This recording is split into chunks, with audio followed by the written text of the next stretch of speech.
Azerbaycan'ın müstakilliğinin de olan bizim bak bu üç raylı bayrağımızdır.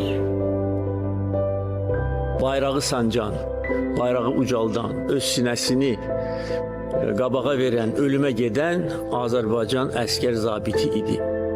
Bu müharibəni, bu qələbəni biz bizim qəhrəman hərbçilərimizə borcluyuq, şəhidlərimizə borcluyuq.